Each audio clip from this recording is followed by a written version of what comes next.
رئيس الوزراء كحجين كهنا وزير الدارمها دبدا الصومالية مروة فوزية يوسف حاجي أذن أيام مقالة نيروبي كلانتي وزير كهرمها دبدا كان بروفيسور سامونغيري كاسيو أي قدون سيسي دنبالو مدحوين حسن الشيخ محمود سو غارسيا دقيسة دالك كان موائي كباكي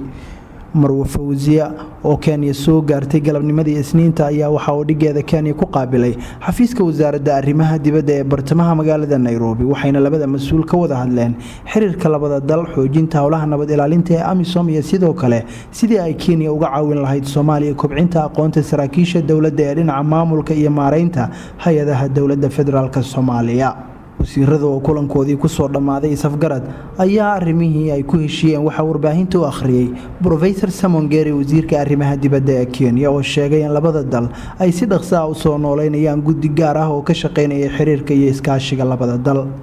guddigan oo horey u jiray ayaa la sameeyay bishii September sanadkii 2006 si sare loogu qaaday xiriirka iyo iskaashiga ka dhaxeeya labada wadan ee Kenya iyo Soomaaliya oo wadaaga xuduud aad u dheer waxaana heshiiskani uu ku qotamaa sidii loo xoojin lahaa xiriirka labada dawladood isla markaana loo dhiirigelin lahaa dhaqaalaha iyo ganacsiga gaarka loo leeyahay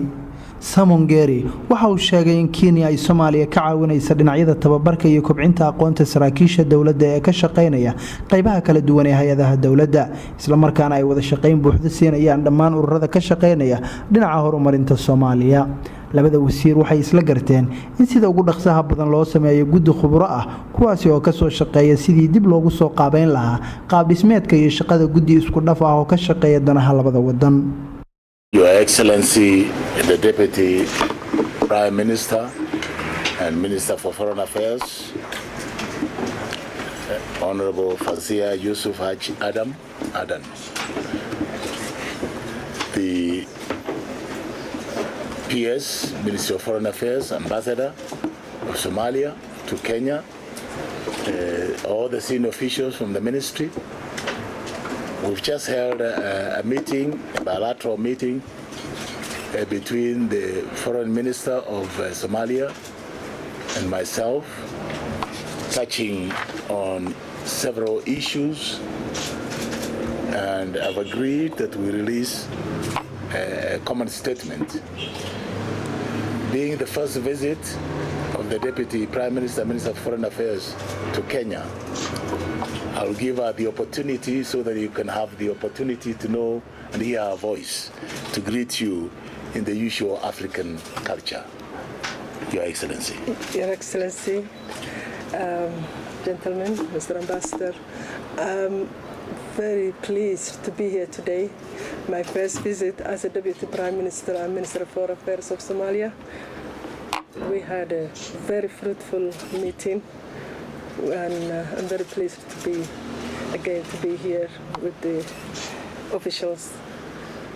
Maro Fawziya ayaa sidoo kale la kulantay ra'iisul wasaaraha dalka Kenya Raila Odinga kaasi oo ku qaabilay xafiiskiisa waxayna labada mas'uul ka wada hadleen isbedeladii ugu dambeeyay ee ka dhacay Soomaaliya iyadoo uu Raila Odinga ra'iisul wasaaraha Kenya ugu hambaliyay Maro Fawziya xilka wasaaradda arrimaha dibadda iyadoona ay labada mas'uul isla garteen sidii loo xoojin lahaa hanaanka nabad ilaalinta ee midowga Afrika ay ka wadaan Soomaaliya kaasi oo ay xukuumadda Nairobi qayb ka tahay. Congratulations.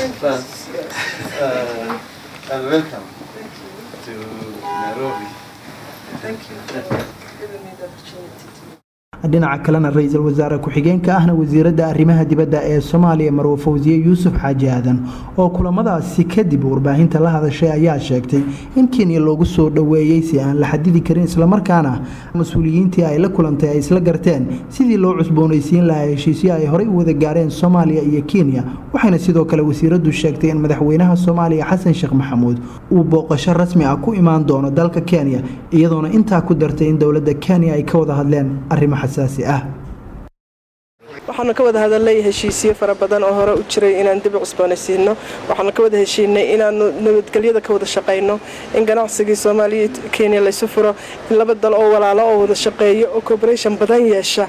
inaanu magaranaysaa yeelano waxa kale oo ay marti qaadayaan inuu madaxweynuhu si official u yimaado si weyn oo waxay noo soo dhaweeyeen aan la xadidi karin marka aad iyo aad bay Kenya u mahadsan tahay waxaan ka wada hadalay meelaha xasaasiga ah ee imika dhibaatooyinka yaryar ka taagan yihiin marka aad iyo aad baan ugu mahadnaqayaa